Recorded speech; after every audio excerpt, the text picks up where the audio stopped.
আছেন সবাই এই প্রশ্নটা করাটা হয়তো এখন বৃথা, কারণ এই সময় যা পরিস্থিতি কেউই ভালো থাকছে না, কিন্তু সকলেই ভালো থাকার চেষ্টা করছে। আমিও চেষ্টা করছি ভালো থাকার। আর যেহেতু বাড়িতে এখন মেয়েও স্কুলে চলে গেছে, হাজব্যান্ডও অফিসে চলে গেছে, তো চুপচাপ যদি বসে থাকি এইসব চিন্তা ভাবনাই মাথায় আসবে, আরও চিন্তা হবে, কারণ যেহেতু মেয়ের এক মা আমি একটা, তো এইসব চিন্তা আসা স্বাভাবিক।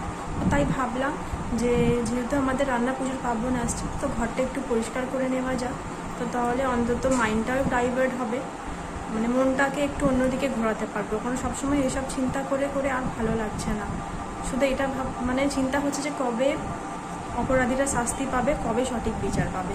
আর আরেকটা কথা, অনেকেই হয়তো বলবেন হয়তো যে কি এই সময় ব্লগ করাটা ইম্পর্টেন্ট না, ব্লগ করাটা কোনো মতেই ইম্পর্টেন্ট না, কিন্তু হ্যাঁ নিজের কাজকর্মে ফিরতে হচ্ছে সকলেই চেষ্টা করছে যে সিচুয়েশনটা যাতে নিজেদের মনটা স্বাভাবিক একটু রাখা যেতে পারে।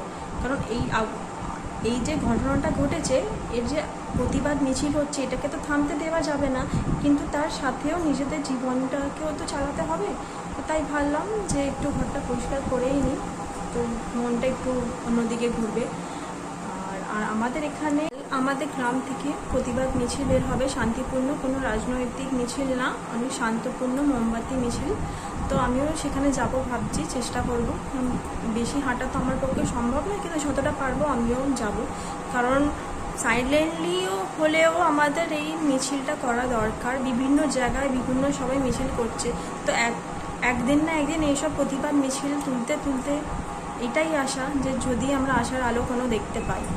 কারণ একদিনে তো কোনো কিছু সম্ভব নয়, একদিন দুদিন 3 দিন বারবার করতে করতে করতে করতে যদি কোনো পরিবর্তন আসে, এটাই আশায় আছি আমরা। তো অবশ্যই যারা মানে অনেকেই আমাদের গ্রামের আছেন, যারা হয়তো জানেন না, আমি ভিডিওটা পোস্ট করলে যারা হয়তো দেখবেন, তারা চাইলে যোগদান করতে পারেন। আমাদের রুদ্রপুর অঞ্চল থেকে এই মিছিলটা কাল 4টে থেকে আরম্ভ হবে, তো সবাই যোগদান করুন, এটাই বলবো। আমি এবার আমার কাজগুলো করে নিই। ঘরটা আমি রবিবারই পরিষ্কার করে নিয়েছিলাম, শুধু পর্দাগুলো কাচা বাকি ছিল আর কিছু পুতুল কাচা বাকি ছিল, তো সেগুলোই আজকে কেচে দিলাম। তারপরে যাবো পাশের ঘরটা পরিষ্কার করতে। তো এখন চলে এসেছি আমি এই ঘরে সব পরিষ্কার করতে হবে। এই ঘরেও কিছু পুতুল ফুল সব নামিয়েছি, যেগুলো বেশি ময়লা হয়েছিল। সব তো মানে ওই অত অপরে আমার হাতও যাচ্ছে না যে আমি পরিষ্কার করব। তো এই ঘরটা এবার পর্দা খুলে সব পরিষ্কার করব।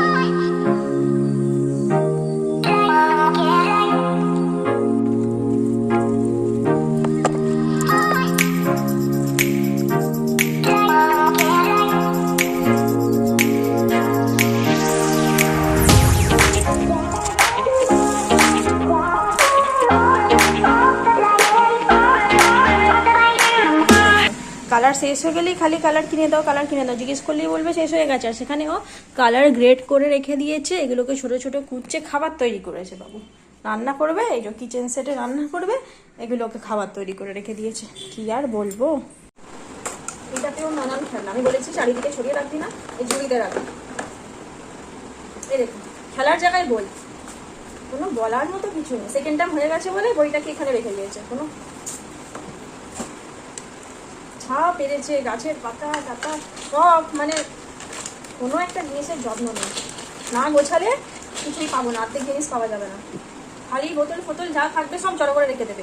কোনো भी ঘরের যদি বোতল, ওষুধের বোতল শেষ হবে আমাকে দিয়ে দেবে। আমি হ্যাঁ আমি দিয়ে দেবো, আর তুমি সব ক্যাজরা ভর্তি করে রাখবে। চারিদিকে কাগজ কাটা, কোথায় কালার পেন্সিল, কোথায় পাতা কেটে সব জড়ো করে রেখে দিয়েছে। কি আর বলবো, কোনো একটা গোছাবে না, সব মা করবে।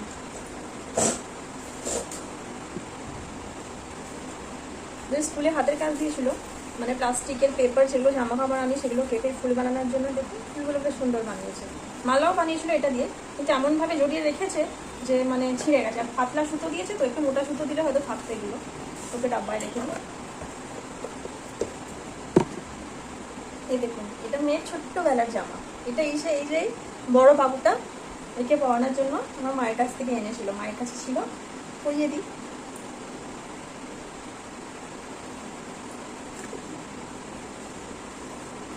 ছোট ছোট জামাগুলো দেখলে কত স্মৃতি যে মনে পড়ে যায়, কত ছোট্ট ছিল, আর দেখতে দেখতে মেয়ে কত বড় হয়ে যাচ্ছে।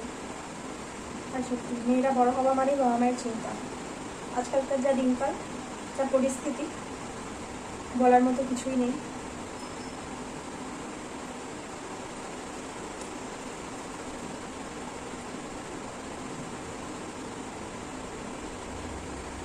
এটা কিন্তু সত্যি কথাই, যে মেয়েদের নাচ গান এসব শেখানোর আগে আমার মনে হয় ক্যারাটে শেখানোটা অত্যন্ত দরকার।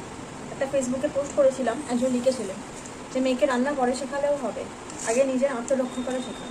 সত্যি এখনকার যা দিনকাল, রান্না বান্না মেয়ে জানুক না জানুক, গান আবৃত্তি এসব জানুক আর না জানুক, নিজের আত্মরক্ষা করাটা জানা অত্যন্ত প্রয়োজন।